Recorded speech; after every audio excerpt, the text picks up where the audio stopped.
Inyong mapapakinggan ang programang Know Your Bible. Alamin ang inyong Biblia. Hatid sa inyo ng World Radio International and is supported by Church of Christ. Narito na si Brother Daniel Oliva. Magandang umaga po muli mga kaibigan at mga kapatid. Ito na naman ang programang Alamin ang iyong Biblia, Know Your Bible program. Hatid po siya ng World Radio International through Pero Road Church of Christ and West Monroe, Louisiana, USA. Yung po lingkod ng bibigay namin sa Brother Dan Oliva. Ito po ay marinig nyo every Sunday between 5 to 6 o'clock in the morning dito po sa Barangay 92.7 FM, Barangay 2.7, 92.7 FM every Sunday sa GMA Radio DWRA. At ito po of course ina-advance natin sa YouTube channel. Binabati natin ng magandang umaga, magandang hapon, magandang gabi ang mga kapatiran, as the case may be in the city of Baguio, Benguet, mga kapatiran dito sa Cordillera region, especially isang kapatid dyan sa Irisan, Sister Marina Lacabra. And of course, Brother Domingo dyan sa isang congregation dyan sa parte ng Benguet. At marami pa pong mga radio listeners natin sa Tinungdan, Itugon, Benguet. And of course, ito sa Ciudad ng Baguio. If you have questions, brothers and sisters, ang aking pong cellphone number, Smart 059-49329 at ang Globe number 0917-700-3134. Yan po ay sa mga walang YouTube channel. So you could call me anytime or you could give me some text messages. Ang ating pong pag-uusapan for this Sunday, intended for August 31st, 2025, ay pinamagatan kong Determining the False Churches Today. Ang teksto po natin ay mababasa natin sa Matthew chapter 24, verse 24. Babasahin po natin muna sa wikang Ingles, then we will read it in our Filipino version. Ganito po ang sinabi ng ating Panginoon sa Kristo sa Matthew 24:24. For there shall arise false Christ and false prophets, and shall show great signs and wonders, insomuch that if it were possible, they shall deceive the very elect. Yan pong sabi ng Matthew 24 verse 24. Ayon naman sa ating Filipino version, sabi ng ating Panginoon sa Kristo, Matthew 24:24. Ganito po ang sinasad, sapagkat may magpapanggap na Mesiyas at may mga lilitaw na mga bulaang propeta, magpapakita sila ng mga kagilagalalas na tanda at mga kababalagan upang iligaw kung mari pati na ang mga hinirang ng Diyos. Yun po ang sabi ng Matthew 24:24. Now, back to our subject matter, determining the false churches today. Paano natin makikilala ang mga bulaang mga iglesia, mga religious sect and denomination sa ngayong kapanahonan? Kasi napakarami po. Sa ating pag-aaral ngayon ay titingnan natin at ipapakita natin sa inyo of course sa YouTube and of course sa radyo ang mga sinasabi nating false churches. Napakarami po, hindi ko babanggitin lahat. Mga 8 lang po ang ating babanggitin for our purposes of our study. So sinabi po ng Panginoong Kristo 2,000 years ago. Atong hula na sinabi natin kanina sa Matthew 24:24 is still being fulfilled in our time. Natutupad pa rin hanggang sa ngayong kapanahonan, bagamat ito ay sinabi ng ating Panginoong Kristo mahigit na 2,000 taon. 2,000 years ago, natupad noon ng kapanahonan ng mga apostoles, natutupad pa rin hanggang ngayon at sa darating pang mga kapanahonan hanggang sa bumalik ang ating Panginoong Kristo. Now, what shall be our response as individual members and as a local congregation? Ano po ang ating pananagutan tungkol sa mga religious groups na ito bilang mga individual members ng congregation at pati ng buong kongregasyon? Ano po ang sinasabi ng Biblia? Ayon sa Juan 8:32, sabi niya, Jesus Christ, you shall know the truth, and the truth shall make you free. Now, ang tanong, paano malalaman ng mga tao, ng mga miyembro ng mga sekta na ito, mga religious group na ito, kung sila ay namamali, kung tayo naman ay tatahimik lamang? So, kinakailangan magsalita rin tayo, mag-aral tayo, at ipakita natin sa Biblia kung ano talaga ang mga aral, mga doktrina, at turo ng ating Panginoon Kristo. So, 4 po na parte. There are 4 parts of this particular lesson that we will be discussing. Number 1, the earthly heads or leaders of these false churches. Sino ang mga namumuno ng mga tao sa mga iglesia na ito? Who are their founders, their heads? Number 2 question, what is their organizational setup? Ano po ang organisasyon ng mga sekta na ito, mga religious groups na ito? Number 3, what are their beliefs and teachings on Jesus Christ?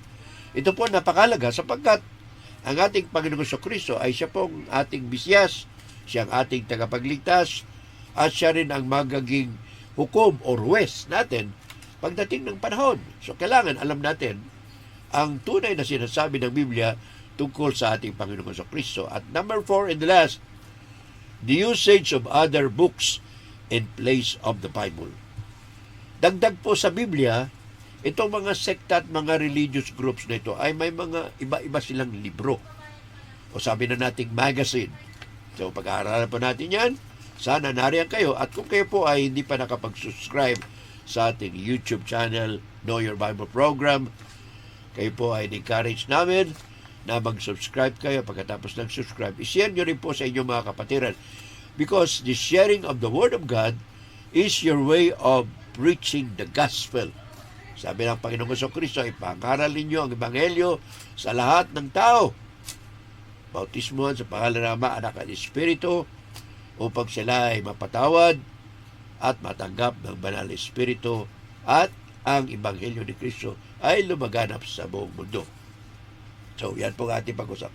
Number 1 na discussion, brothers and sisters, the earthly heads or leaders of false churches. Sino ang mga founders? Sino ang nagtayo? Sino ang mga nangunguna o namumuno sa mga tinatawag nating false churches? False churches, yun po ang aking termino. Kasi kung ang doktrina nila ay hindi ayon sa Biblia, masasabi natin mga maling religious group po ito.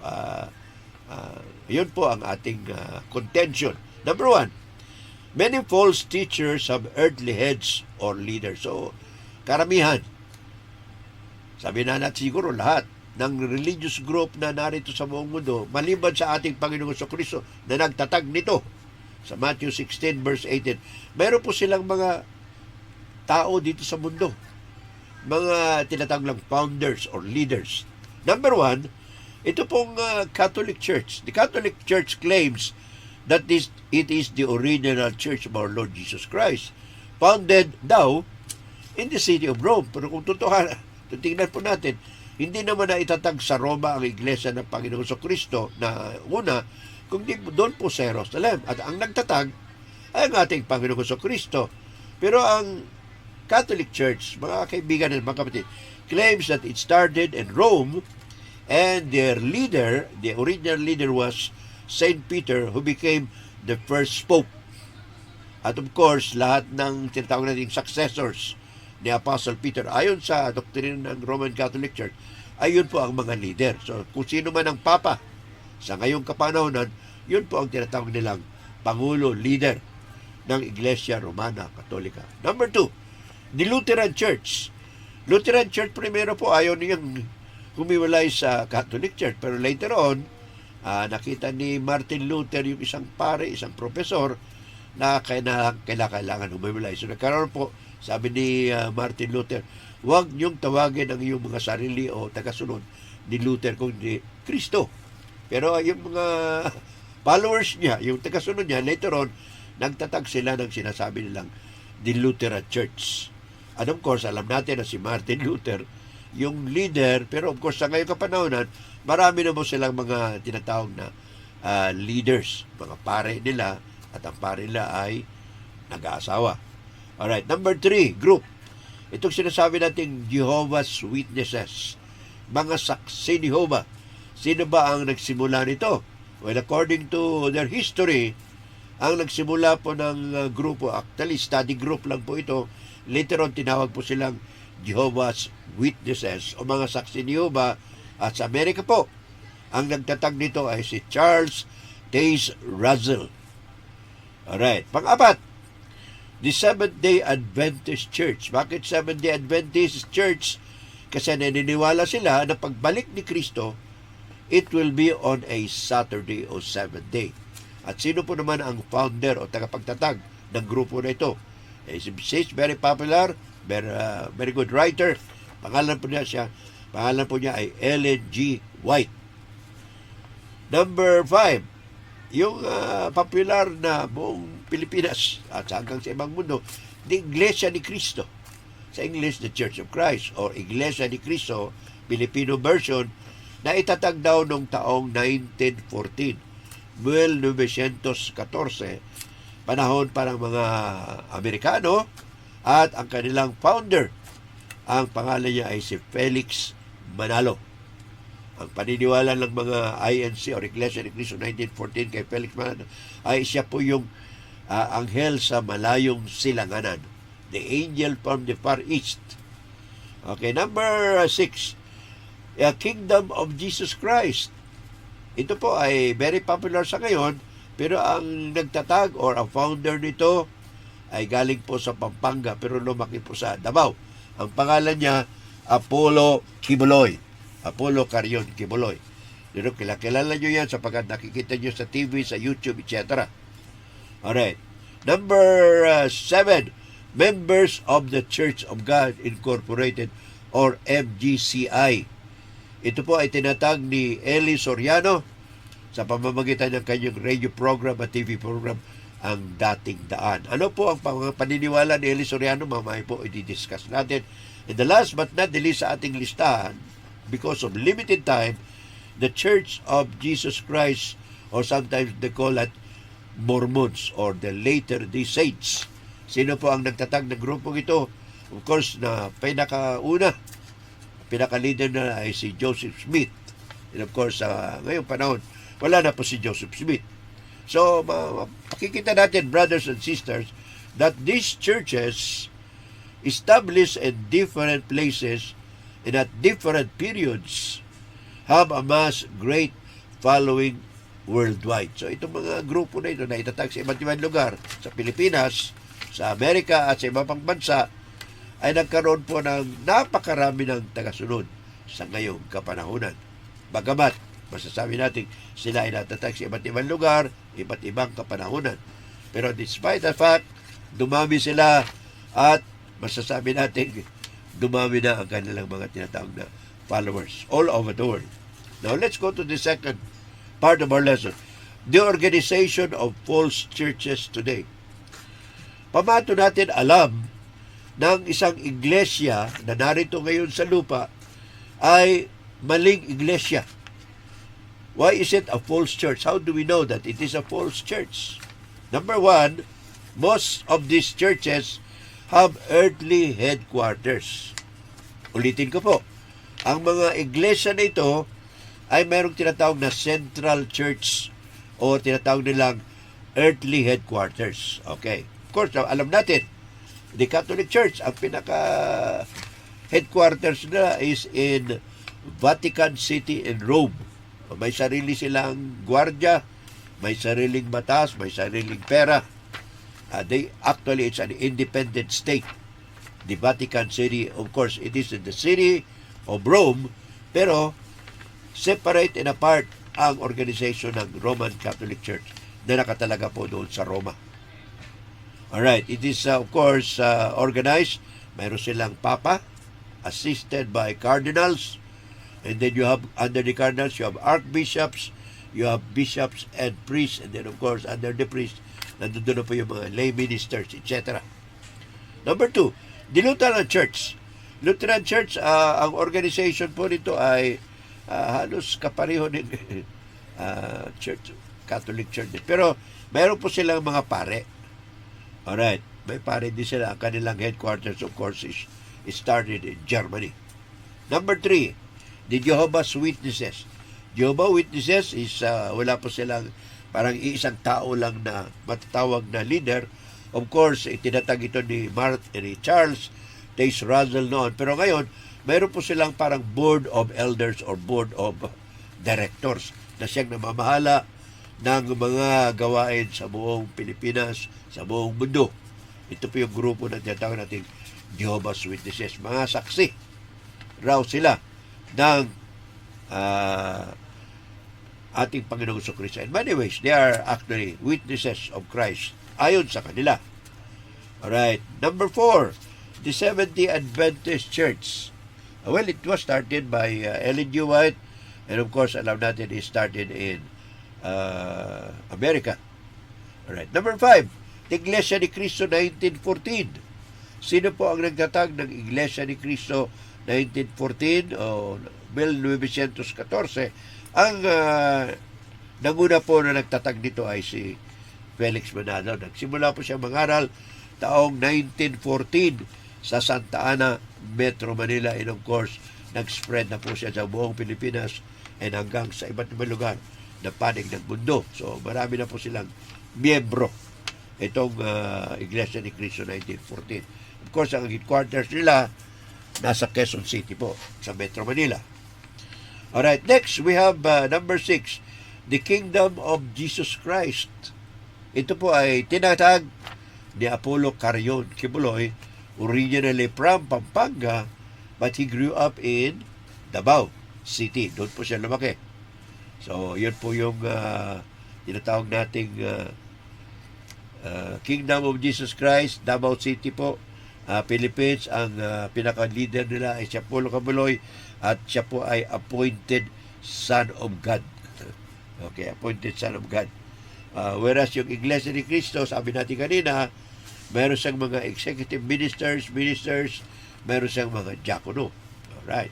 Now, number 7, Members Church of God Incorporated, o tinatawag lang MGCI. Ito yung kay Eli Soriano, MGCI. At sabi nila, not Eli Soriano, but Apollo Kibuloy, Kingdom of Jesus Christ, founded by, of course, Apollo Kibuloy. Nagsimula po ito siya sa Davao, and he calls himself the appointed Son of God. So wala po siyang parang organizational.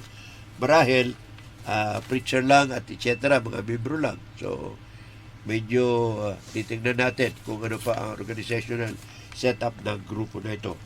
And of course, the 7th one, Members of the Church of God Incorporated o MGCI. Ang founder nito ay si Eli Soriano, kasama niya po si Daniel Razon. So, wala po silang organization na katulad sa Biblia. They don't have elders, they don't have amigos and others. Ganun po yun. And the last but not the least, the Church of Jesus Christ, Latter-day Saints, which was founded in Salt Lake City and Utah. Meron po silang elders, meron din silang mga ibang positions. Okay, so but not everything na ginagawa nila ay makikita ayon sa Biblia. Now, let's go to the third part. Their beliefs and teachings on Jesus Christ. Ano naman ang paniniwala, doktrina ng mga religious groups nito, mga sekta nito, tungkol sa kay Kristo Jesus? Una-una po, Catholic Church. Sabi na natin ito probably is one of the best, or rather the best, teaching on Jesus Christ. And of course, sabi na kasama na natin yung ibang pagka-Diyos. The Catholic Church believe in Holy Trinity. The Father, the Son, and the Holy Ghost. Isa lang yun. They compose the so-called triune God. Of course, 3 personalities but one God.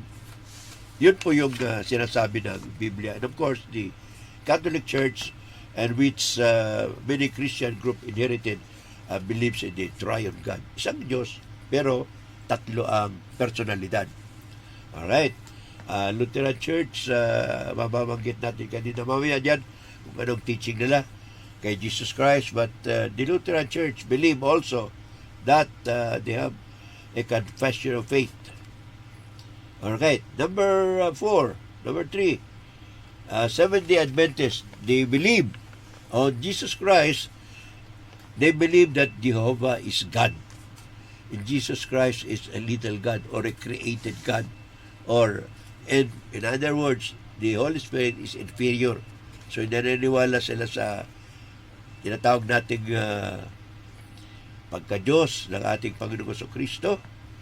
And of course, ayon diyan sa kanilang doktrina, si Jesus Christ daw ay inferior God. And the Holy Spirit is just an influence. Hindi po parte ng pagka-Diyos ang banal na Espiritu sa kanila. Ito pa sa mga Jehovah's Witnesses. Seventh Adventist Church, almost the same with the Jehovah's Witnesses. Niwala na sila kay Kristo na Savior. They also believe in the Holy Spirit. Okay? So, medyo magkahawig lang po yan sila. Now, number 5, the Iglesia ni Cristo 1914 believes that Jesus Christ is perfect man and Savior. At si Felix Manalo daw, yung angel from the east, yung angel na nanalo nanggaling sa malayong silanganan. Alright, number 6, the kingdom of Jesus Christ. Ano pang paniniwala nila kay Kristo? Wala paniniwala na kay Kristo. Si Jesus Christ is the former appointed Son of God. Pero sa ngayon, ang appointed Son, ang pinili ng Diyos, ay si Apollo Carion Kibuloy. Yan po yung doktrina nila. Palaging sinasabi yan ni Apollo Carion Kibuloy sa television. Ako na ngayon ang appointed Son of God. Number 7, the MGCI or the Eli Soriano Group, the dating daan. Well, Eli Soriano believes that Christ is God. But ang problema niya, Jesus Christ is not true human being. In other words, hindi siya tunay na tao. God siya, pero hindi siya tunay na tao. Yung pagkatao niya parang palabas lang. Hindi tunay na tao si Kristo, pero tunay siya na Diyos. Okay, what that will contradict Colossians chapter 2 verse 9, kung saan ay sinasabi sa Biblia that the fullness of the whole deity dwells in Christ. Basahin po natin sa Colossians chapter 2 verse 9. Maliwanag po ito mga kaibigan at mga kapatid. Pero ito po hindi pinaniniwalaan ni Eli Soriano. He denies this passage. Sapagkat ang buong kalikasan ng Diyos ay nakay Kristo nang siya'y naging tao. So si Kristo po was human being at the same time. He was also God. Kung paano nangyari na siya ay true God and true man, hindi problema ng Panginoon Diyos yan. Kayang-kaya niyang gawin na Diyos si Kristo, gawin na tao si Kristo, sapagkat He was part of the Godhead. So Diyos siya when He was still here on earth. Kaya nga sinasamba siya My Lord and my God, sabi ni Tomas. But He was also in the human form. Naging tao. Philippians chapter 2 verse 89 to chapter 2 verse 5 to 8. Siya ay nasa anyong Diyos. Hinubad niya ang pagka-Diyos niya. At naging tao. Naging tagapagligtas natin na matay sa krus. Ganon po sinasabi ng Biblia sa Philippians chapter 2 verse 5 to 8. And of course, si Eli Soriano hindi pa naniniwala na si Kristo ay naging tunay na tao. He's just parang mere man. Kunwari lang tao pero actually tunay siya na Diyos. Yun pang paniniwala ni Apollo Kibuloy na sinasabi niya sa sarili na He is now the appointed Son of God. Ano naman ang teaching ni I'm sorry. Yung pala, pagtuturo pala ni Eli Soriano, I'm sorry. Yung sinabi ko kanino, Jesus Christ is God, but He is not the true man. Yun po ay paniniwala pala ni Eli Soriano, yung nagtuturo po, nagsimula po ng programa ang dating daan. So Christ is God, but He is not the true man, according to Colossians 2 verse 9. Hindi po naniniwala dyan si Eli Soriano. The last but not the least, Church of Jesus Christ of Latter-day Saints, or sometimes they are called the Mormons. Sa mga Mormons or sa Church of Jesus Christ Latter-day Saints, si Kristo raw is the literal Son of God. Hindi siya naging anak lang ng Diyos. In other words, naging tao talaga. Literal Son of God si Kristo. And He is actually the first human being. So parang dinideny nila na si Adan, ang unang tao sa mundo na ginawa ng Diyos. Si Jesus Christ daw yung first, parang siya yung first human being. So yun po ang teaching ng mga Church of Jesus Christ later. So medyo komplikado po. Hindi pa natin madidiscuss lahat ito rito kasi limitado po yung ating oras sa discussion on the beliefs and the teaching of these different religious groups. So, different religious groups po, may iba-iba silang paniniwala sa ating Panginoon Kristo. And the last part of our lesson, the usage of other books and plays of the Bible. Paano natin malalaman ang isang grupo ng reliyon, isang sekta o isang iglesia na kunwari daw, tagasunod ng Panginoon Kristo, meron po silang ibang libro o aklat maliban sa Biblia. For example, the Catholic Church believes in the Bible, but their Bible, meron pinatawag na apocryphal books. Ano yung apocryphal books? The word apocryphal means hidden, spurious, o doubtful.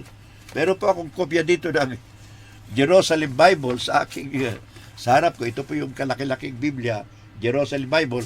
Ito po ay merong tinatawag nilang Deuterocanonical books or yung mga extra books na ginagamit po ng Roman Catholic Church na wala po sa tinatawag nating Protestant Bible. So, marami po siyang libro, may Tobit, may Judith, at etc.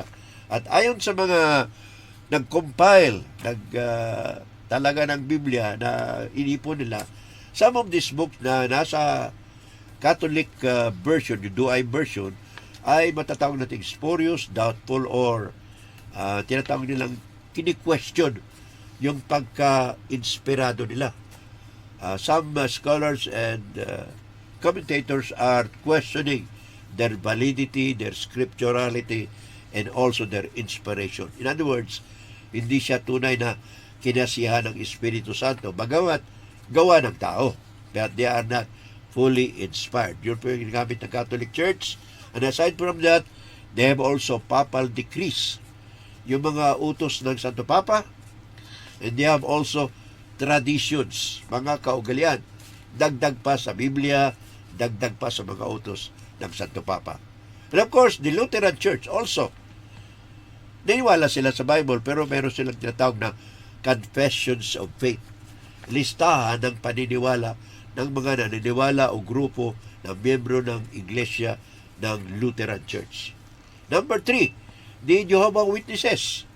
Ito po ang pinakamarami. The Jehovah's Witnesses, they have their own translations of the Bible, the New World Translation in English, Filipino, Ilocano, and other languages. Pinakamarami po itong Jehovah's Witnesses.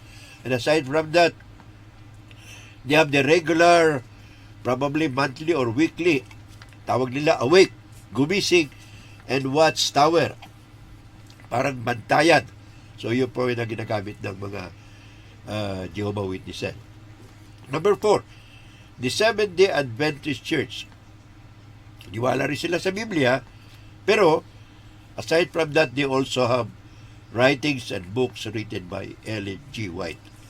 Tuloy po tayo mga kaibigan ng mga kapatid, ang Iglesia ni Cristo 1914, aside from the Bible, at meron din silang sariling translation, yung Lambda Translation, marami po silang magazine. Ang tawag nila doon, Pasugo, or God's Message during this time. Meron sa English, may Filipino, at I don't know other languages pa. Pero ang alam ko, Tagalog, English, yung Pasugo. Alright, sa Kingdom of Jesus Christ, si Apollo Kibuloy, hindi ko alam kung mayroon siyang mga write-ups, pero karamihan po ng ginagawa ni Apollo Kibuloy sa television. Nangangaral siya, marami siyang video sa YouTube, sa television, and other sources. Pero karamihan dyan, sermon po ni Apollo Kibuloy, who believes that he is now the appointed Son of God.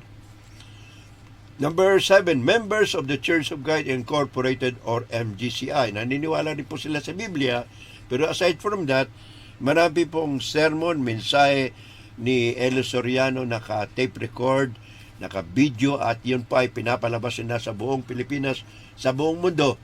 Kahit wala na po si Elio Soriano, pinapalabas pa rin nila yon. At of course, ang nanamamahala ngayon ng MGCI or Members Church of God Incorporated ay si Daniel Razon. And the last but not the least, the Church of Jesus Christ, later the Saints, or sometimes they are called Mormons, marami po silang ginagamit na libro. Aside from the Bible, they have their own book of Mormon, translated into English, Filipino, and other languages perhaps. Marami po sila, yung Doctrine of Covenants, and other books. So, yun po aside from the Bible. So, na-discuss po natin mga kaibigan at mga kapatid kung paano tinitingnan ang isang iglesia na tunay. Tama. How do you determine if the church is a false church or a sekta lamang? Matthew 24:24. Number one, of course, sinabi natin kanina, there is an earthly head or leader. Mayroon silang namumuno na tao or founder. Number two, ang organizational setup nila ay wala po sa Biblia. Kung babasahin po natin ang Biblia, every congregation in the New Testament was independent or autonomous. Acts 14:23, sabi ni Paul, sabi ni Book of Acts, si Pablo at si Bernabe naglakad at pumisita sa iba't ibang lugar at sa bawat kongregasyon or church, talaga sila ng mga elders. The elders, of course, they are also called overseers, they are also called bishops, they are also called pastors. Philippians chapter 1 verse 1, Titus chapter 1 verse 5. So wala po yung ibang mga tinatawag na pangalan ng mga opisyal, kundi elders assisted by deacons, and bawat congregation ay independent or autonomous. Yun po ang setup sa New Testament Church. Bakit kaya? Para kung nagkamali yung isang kongregasyon, hindi madadama yung ibang congregation. Pero kung mayroong central church, pag nagkamali yung pinakasentro ng iglesia, ng isang iglesia, halos lahat, sabihin mo na, halos o lahat, sa buong Pilipinas, sa buong mundo ay matatawag na nagkamali sila sa doktrina. So with their teachings, pinag-aralan natin yung pagtuturo nila kay Jesus Christ. And of course, aside from the Bible, they have other books, mga kaibigan at mga kapatid. Sa ating pagtatapos sa ating leksyon, there are more false churches in the world today. Ayon sa statistics, there are more than 4,000 religious groups in denominations all over the world. Ang tanong, bakit? Why is it that there are so many false churches in the world today? Marami pong dahilan. But I would like to give only 3 reasons. Number 1, the main reason why there are so many religious groups and churches today, because the founders and the leaders are not willing to follow the Word of God. Ayaw nilang sumunod sa Biblia. May sinasabi ang Biblia, ayaw nilang sundin. Gusto nila yung sarili nila, yung pagtuturo nila, yun ang dapat masunod. So in other words, they are really false leaders, false Christ, and mga tinatawag na leaders na ililigaw nila ang mga tao. Ayon sa sinabi ng ating Panginoon sa Kristo kanina sa Matthew chapter 24, there will be false Christ, false prophets, they will even make signs and wonders to deceive even the very elect. Yun ang sabi ng Matthew 24, verse 24. Number 2, reason why there are so many churches, false churches in the world today. Satan and his demons are actively sowing false teaching to deceive people and even the elect. So, yung mga leaders na yan, actually ang nasa likod yan, mga kaibigan at mga kapatid, ay si Satanas, ang diablo, ang demonyo. At sila, nagtuturo ng partly totoo and partly true, false. So, ganun lang po. Ang katotohanan, nahaluan nila ng konting kasinungalingan, yun at tatanggapin ng tao at marami silang mga tagapagturo. That's number 2 reason. Satan and his demons are actively sowing false teaching to deceive people, even the very elect. Pati yung mga true Christian, dideceive. Bakit? Hindi na nag-aaral ng salita ng Diyos. Number 3, the last, real Christians are lazy, reluctant, and comfortable with the status quo. Of course, kasama po ako dyan. Kuminsan, tamad din ako. Hindi ko rin itinuturo ang katotohanan. So dapat tayo lahat magising, mga kaibigan at mga kapatid. Kung tunay tayong iglesia ng ating Panginoon sa Kristo, we should be more industrious. We should be more vigilant in preaching the Word of God. Huwag tayo mag-atubili. Huwag tayo maging komportable sa status quo. Ibig sabihin ng status quo, kung anong nandiyan dyan, saka na lang. Tama na yan. Marami na tayong miyembro. Ganun po ang attitude ng ibang mga ngaral ng salita ng ating Panginoon Diyos. So there are three reasons. I will summarize. The founders and leaders of churches are not willing to follow the Bible. Number 2, Satan and his demons are active in sowing error. And number 3, true Christians, the children of God, are sometimes lazy, reluctant, and comfortable with the status quo. Last but not the least, ating lesson, what should real Christians do? Ano po ang ating gagawin, mga kaibigan at mga kapatid, para hindi dumami yung false churches na yan? Number 1, we have to wake up, we have to be active in sharing God's words to one and to all. Ano sabi ng Kristo? Matthew chapter 28, verse 19 and 20. Ano sabi ni Kristo? Go ye into all the world and preach the gospel, make disciples of all nations, baptizing them in the name of the Father and Son and the Holy Spirit, and teaching them all things that I have commanded you. So we have to be very active in preaching the Word of God. Romans 1:16, the gospel is still the power of God unto salvation. Number 2, beware of false prophets and false Christ everywhere. Sabi ni Apostle Peter, even among you, there will arise, sabi ni Apostle Paul pala, I'm sorry, sa Acts chapter 20, verse 28 to 30, there will be false Christ, false teachers, even among you. They will come in like wolves, not sparing the flock and disturbing people. So, may papasok, may lalabas din. Sabi ni Apostol Pablo at Apostol Pedro. And of course, the last but not the least, study God's words and be ready always to share, to give an answer to interested people about the Word of God. Sabi ni Apostle Peter yan, 2 Peter chapter 3, verse 15, be ready to give an answer. So sa ating pagtatapos, brothers and sisters, if you are not yet in Christ, we would like to invite you. Ano sabi ni Kristo? He who believes and is baptized shall be saved. Mark 16:16.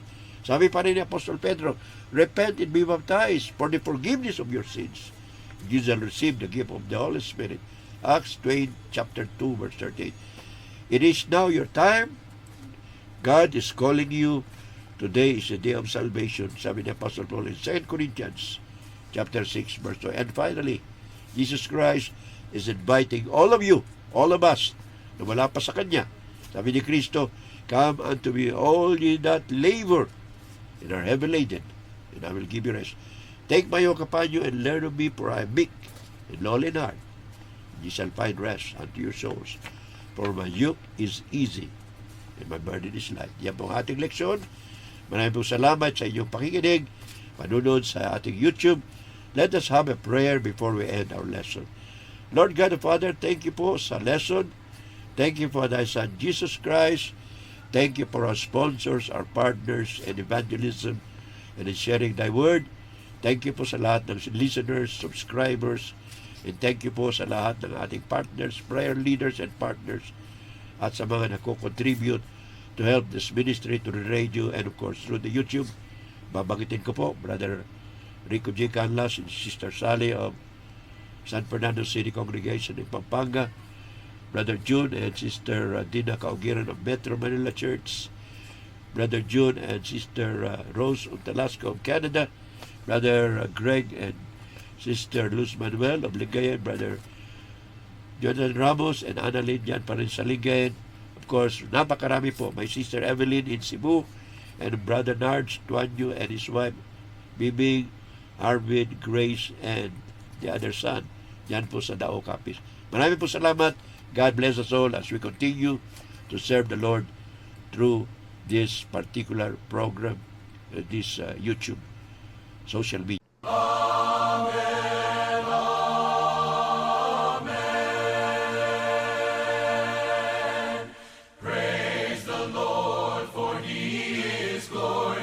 Never shall his promise fail.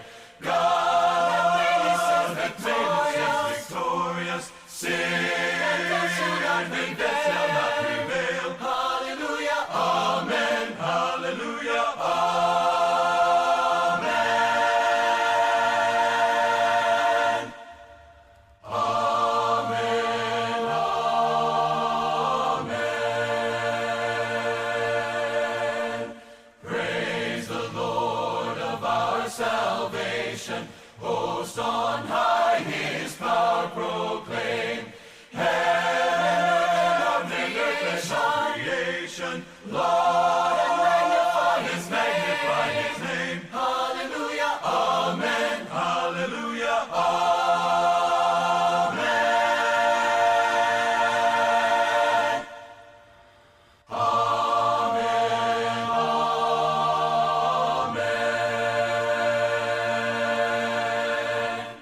Inyong napakinggan ang programang Know Your Bible.